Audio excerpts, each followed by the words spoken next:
السلام علیکم ورحمۃ اللہ وبرکاتہ۔ ان الحمد للہ نحمده ونستعینه ونستغفره ونعوذ باللہ من شرور انفسنا وسیئات اعمالنا من يهده الله فلا مضل له ومن يضلله فلا هادي له اشهد ان لا اله الا الله واشهد ان محمدا عبده ورسوله اللهم صل على محمد وعلى آل محمد كما صليت على إبراهيم وعلى آل إبراهيم إنك حميد مجيد من يطع الله ورسوله فقد رشد واهتدى ومن يعص الله ورسوله فقد ضل وغوى أما بعد فأعوذ بالله من الشيطان الرجيم بسم اللہ الرحمن الرحیم فَإِنْ آمَنُوا بِمِثْلِ مَا آمَنْتُمْ بِهِ فَقَدِ اهْتَدَوْا۔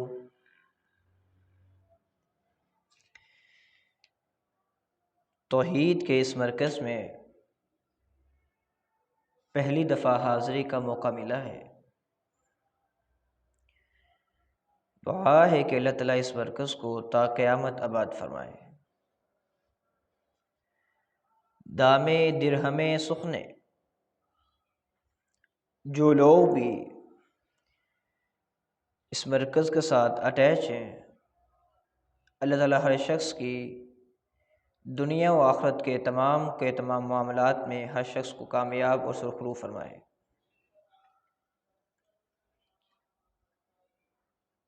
اللہ تعالیٰ نے اپنے قرآن مجید میں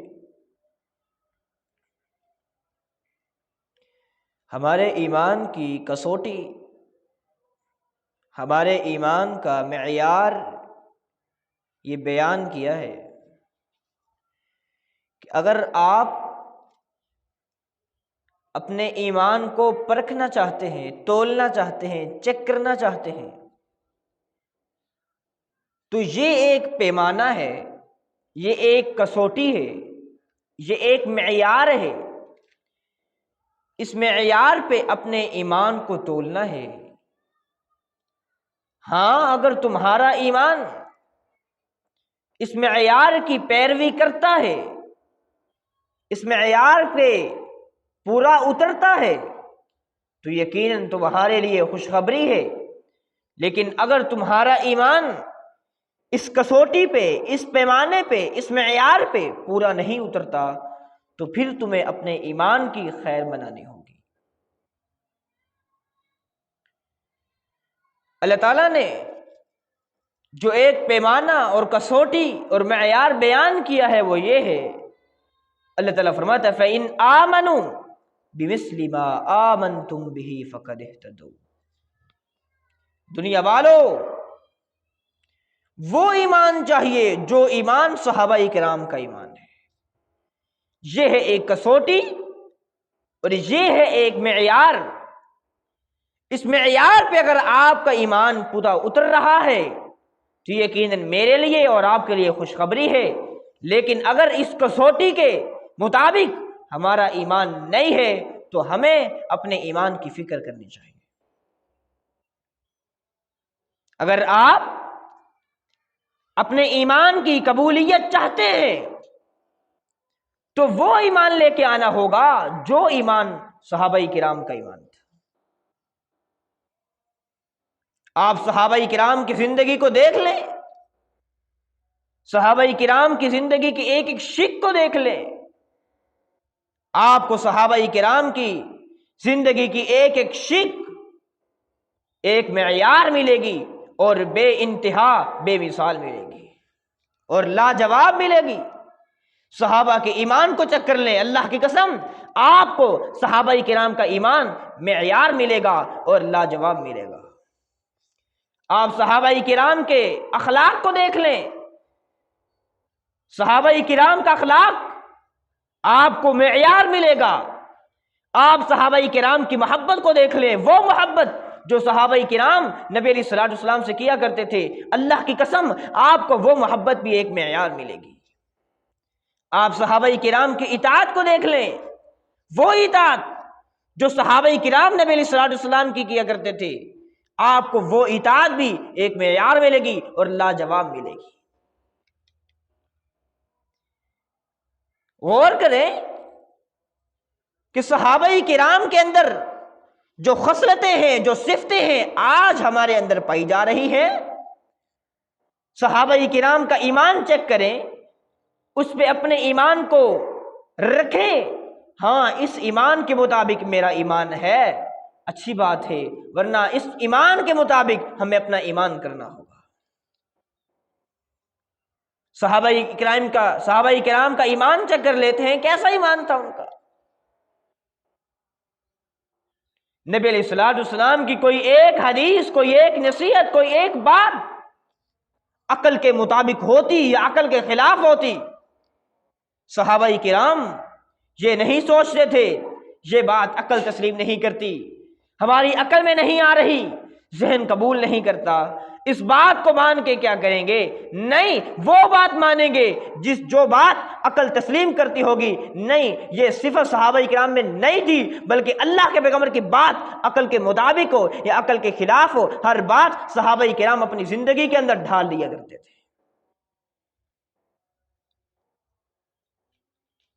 نبی علیہ الصلوۃ والسلام سے یہ محبت ہے اور یہ عقیدت کی ایک دلیل ہے۔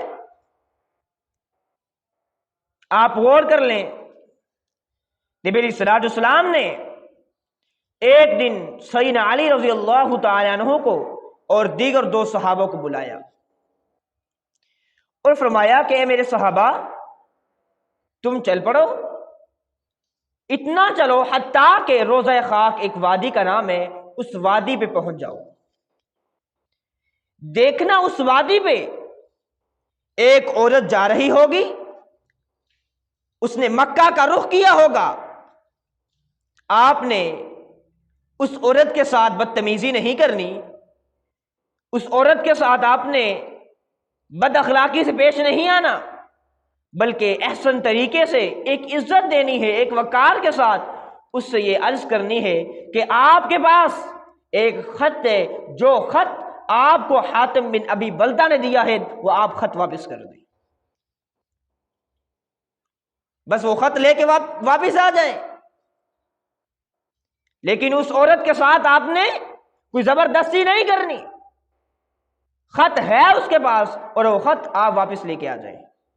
اب یہ بات ہماری عقل تو نہیں مانتی، صحابہ کرام کہہ سکتے تھے، اللہ کے نبی یہ بات کیسے مان لیں؟ مان لیتے ہیں کہ وہ عورت کے پاس خط ہے، اس عورت کے پاس وہ عورت ہم سے پہلے چل چکی ہے، پتہ نہیں وہ کہاں پہنچ گئی ہے، ہم بعد میں چلیں گے تو اس سے پہلے روضہ خاک پہ پہنچ جائیں گے، وہ کون سے رستے پہ چل رہی ہے، ہم کون سے رستے پہ چلیں گے۔ اللہ کے نبی یہ بات نہیں عقل میں نہیں آتی، آپ کو خط کی خبر کس نے دی، یہ بات عقل تسلیم نہیں کرتی۔ صحابہ کرام نے یہ سوال نہیں کیا، بلکہ اس حدیث پہ عمل کرتے ہوئے، اللہ کے پیغمبر کی بات پہ عمل کرتے ہوئے چل پڑتے ہیں اور روضہ خاک پہ پہنچ جاتے ہیں، دیکھتے ہیں کہ روضہ خاک پہ ایک عورت جا رہی ہے۔ وہ جانتے تھے کہ نبی علیہ الصلوۃ والسلام اپنی ذاتی عقل سے، ذاتی فہم سے، ذاتی تجربے سے کوئی بات نہیں کہتے، آپ کی زبان سے جو جملہ نکلے گا، جو کلمہ نکلے گا، وہ ناطق وحی ہونے کی صورت میں نکلے گا، کیونکہ اللہ کا قرآن کہتا ہے وَمَا يَنطِقُ عَنِ الْهَوَىٰ إِنْ هُوَ إِلَّا وَحْيٌ يُوحَىٰ، میرے پیغمبر کی زبان سے جو کچھ بھی نکلتا ہے صرف اور صرف میرے حکم کے مطابق نکلتا ہے، میرے حکم کے بغیر میرا پیغمبر کسی سے بات تک نہیں کرتا۔ حضرات، صحابہ کرام کا ایمان چیک کریں، دیکھتے ہیں کہ روضہ خاک پہ ایک عورت جا رہی ہے، اونٹنی پہ سوار ہے، اس نے مکہ کا رخ کیا ہوا ہے، اس کو پکارتے ہیں اور کہتے ہیں کہ اے خاتون، آپ کے پاس صرف ایک خط ہے، وہ خط جو آپ کو حاتم بن ابی بلتہ نے دیا ہے، آپ وہ خط واپس کر دیں، بس ہمارا آپ سے کسی بھی نقطے پہ اختلاف نہیں ہے، وہ خط واپس کر دیں، آپ اپنے رستے پہ، ہم اپنے رستے پہ۔ وہ عورت کہتی ہے کہ میرے پاس کوئی خط نہیں ہے، لیکن یہ صحابہ کرام اصرار کرتے ہیں کہ آپ کے پاس خط ہے، کیونکہ آپ کے خط کی اطلاع ہمیں نبی علیہ الصلوۃ والسلام نے دی ہے۔ وہ عورت کہتی ہے اگر آپ کو یقین نہیں آتا کوئی بات نہیں، آپ میری تلاشی لے لیں۔ صحابہ کرام نے تلاشی لی لیکن خط نہ ملا، دوبارہ گہرے طریقے سے تلاشی لی مگر خط نہ ملا، بار بار تلاشی لی، خط نہ مل سکا۔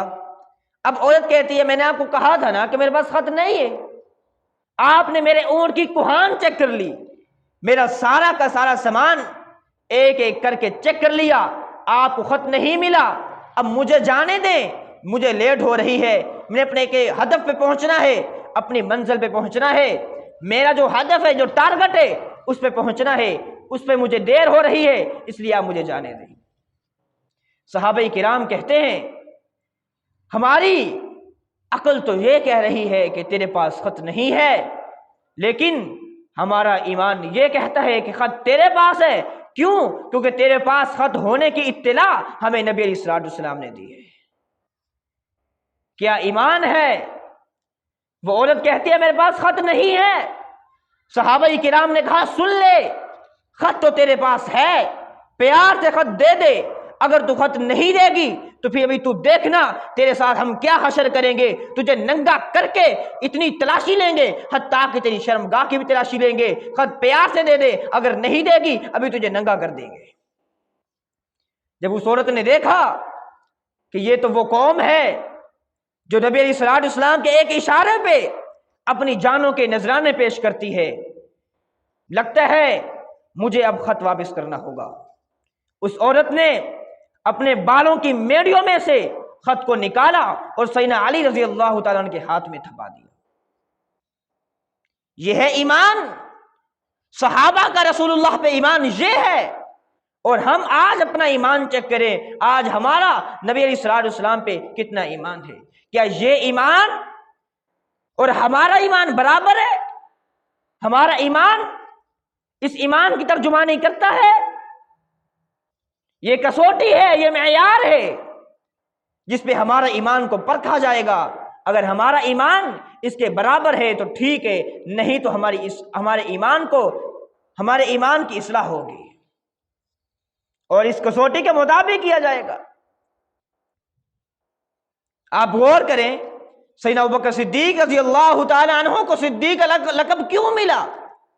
صرف اور صرف اس وجہ سے ساری کی ساری دنیا انکار کر رہی تھی، اس وقت صدیق اکبر نے کہا تھا او لوگوں عقل تو نہیں مانتی، ایک شخص راتوں رات مکہ سے بیت المقدس گیا، وہاں انبیاء سے ملاقات ہوئی، پھر پہلے آسمان پہ، دوسرے پہ، تیسرے پہ، چوتھے پہ، پانچویں پہ، چھٹے پہ، ساتویں پہ، حتیٰ کہ اس سے بھی اوپر گیا، پھر رات واپس بھی آ گیا، رات باقی تھی آ کے سو بھی گیا۔ عقل تو نہیں مانتی؟ ہاں اگر میرے پیغمبر نے فرمایا ہے تو میرا ایمان ضرور مانتا ہے۔ یہ ہے ایمان، یہ ہے کسوٹی، یہ ہے معیار۔ اس ایمان کے مطابق اپنا ایمان کیجئے تو نجات ہے، ورنہ ہمارے ایمان کی قبولیت نہیں ہے۔ آپ صحابہ کرام کی محبت کو دیکھ لیں، جو محبت صحابہ کرام نبی علیہ الصلوۃ والسلام سے کیا کرتے تھے، انتہا درجے کی محبت اور لاجواب محبت ہے۔ آپ غور کر لیں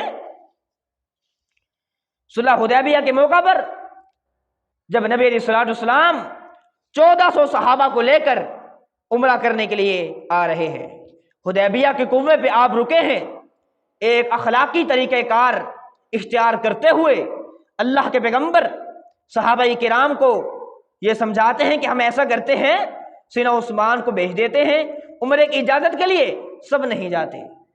اسی طرح ہوا، نبی علیہ الصلوۃ والسلام نے سیدنا عثمان غنی رضی اللہ تعالیٰ عنہ کو بھیج دیا، آپ عمرے کی اجازت لے کے آئے، اور یہ بھی کہنا ہم لڑنے کے لیے جھگڑنے کے لیے نہیں آئے، نہتے ہیں، ہمارے اوپر جو احرام کی چادریں ہیں اس بات کی دلیل ہے کہ ہم نہتے ہیں اور لڑائی کرنے کے لیے نہیں آئے، بس عمرہ کریں گے اور عمرہ کر کے واپس چلے جائیں گے۔ نبی علیہ الصلوۃ والسلام نے جب سیدنا عثمان کو بھیجا، مکہ والوں نے یہ افواہ پھیلا دی اپنی ایجنسیوں کے ذریعے کہ سیدنا عثمان کو شہید کر دیا۔ اب نبی علیہ الصلوۃ والسلام نے کہا کہ میں اپنے عثمان کا بدلہ لوں گا، سارے کے سارے 1400 صحابہ نے نبی علیہ السلام کے ہاتھ بیعت کی۔ یہ محبت کی دلیل ہے۔ یہ نہیں سوچا ہاتھوں میں کچھ نہیں ہے، لڑنے کے لیے کچھ نہیں ہے، ہمارے ہاتھوں میں نہ تلواریں ہیں نہ نیزے ہیں، نہ ہمارے ہاتھوں میں کچھ ہے، نہ جنگ جو ہمارے پاس لباس ہے جس کے ذریعے ہم اپنی حفاظت کر سکیں گے، نہیں، بلکہ نبی علیہ السلام کی محبت میں اپنی جانوں کے نذرانے پیش کرتے ہوئے نظر آتے ہیں۔ یہ ہے محبت۔ اسی طرح مکہ والوں نے عروہ بن مسعود کو بھیجا، آپ ایسا کریں کہ نبی علیہ السلام سے بات چیت کر کے آئے۔ عروہ بن مسعود آیا، بہت چیزیں نوٹ کی، جب واپس گیا مکہ والے سارے کے سارے انتظار میں تھے، عروہ بن مسعود کب آئے اور کب ہمیں خبر دے کہ محمد اور محمد کے ساتھیوں نے اس کے ساتھ کیا سلوک کیا صلی اللہ علیہ وسلم۔ عروہ بن مسعود کہتے ہیں لوگوں، جو بنا جو نہیں بنا وہ بعد میں بتاؤں گا، پہلے یہ بتاتا ہوں کہ میں کیسر سے بھی مل چکا ہوں، کسرا سے بھی مل چکا ہوں، حبشہ کے بادشاہ نجاشی سے بھی مل چکا ہوں، دنیا کے حکمرانوں کے ساتھ میری دوستی ہے، میری ملاقاتیں ہیں، لیکن آج تک میں نے ایسی رعایا نہیں دیکھی جو اپنے حاکم کا، اپنے حکمران کا، اپنے وڈیرے کا اتنا احترام کرتی ہو جتنا اصحاب محمد کا کرتے ہیں صلی اللہ علیہ وسلم۔ اور مثال دیتا ہے، کہتا ہے لوگوں میں نے دیکھا ان تنخب نخامتن، وہ آپ کے جسم سے نکلنے والے پسینے کا ذکر نہیں کرتا، آپ کی زبان سے نکلنے والے لعاب کا ذکر نہیں کرتا، آپ کی تھوک کا ذکر نہیں کرتا، ان تنخم نخامتن، کہتے ہیں لوگوں میں نے دیکھا محمد کا ناک بہ پڑا صلی اللہ علیہ وسلم۔ جب میں نے دیکھا کہ محمد کا ناک بہا، ناک سے نکلنے والی چیز کو بھی صحابہ نے زمین پہ نہ جانے دیا، بلکہ اپنے ہاتھوں پہ لے کے اپنے چہرے پر اور اپنے جسموں پر مسل لیا۔ کیا ہماری محبت اس محبت کی ترجمانی کرتی ہے؟ یہ کسوٹی ہے محبت کی، یہ ایک معیار ہے محبت کا۔ اگر ہماری محبت اس معیار پہ اترتی ہے تو خوش بختی ہے ہمارے لیے، خوش قسمتی ہے ہمارے لیے۔ اگر ہماری محبت اس معیار پہ نہیں اترتی پھر ہمیں اپنی اصلاح کرنی ہوگی، کیونکہ ہماری محبت تب قبول ہوگی جب صحابہ کرام کی محبت جیسی ہماری محبت ہوگی۔ یہ ایک معیار ہے، ایک کسوٹی ہے۔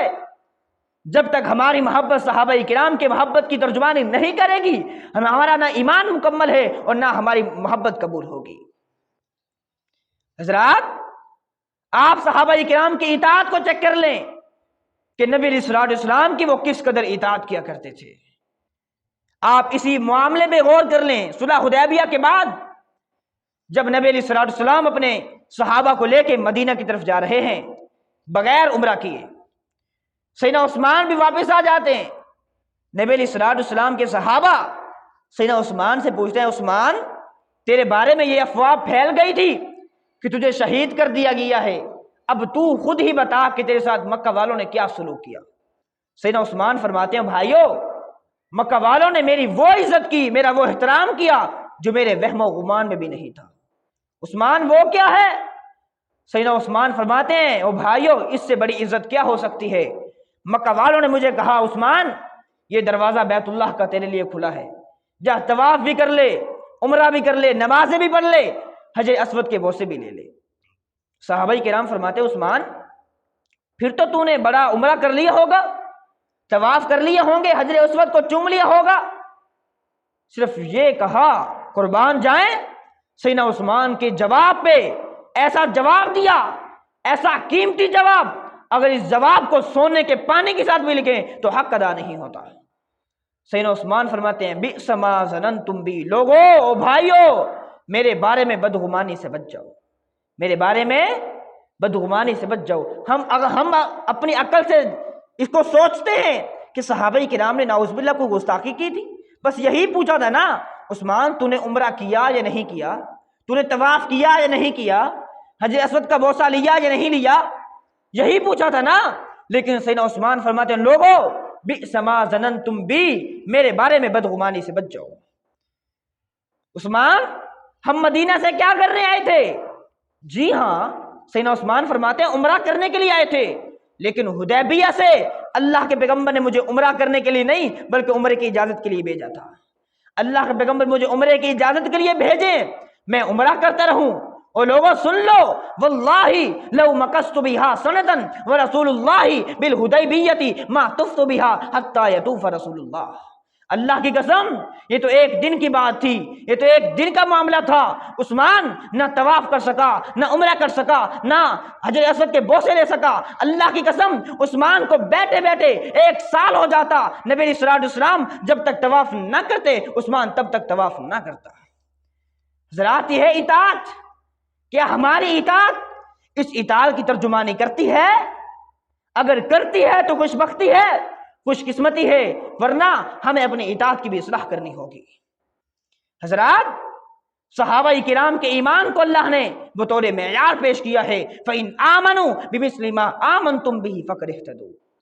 اللہ فرماتا ہے وَالسَّابِقُونَ الْأَوَّلُونَ مِنَ الْمُهَاجِرِينَ وَالْأَنصَارِ. اور لوگوں سن لو، میں مہاجرین سے بھی راضی ہو گیا ہوں، انصار سے بھی راضی ہو گیا ہوں.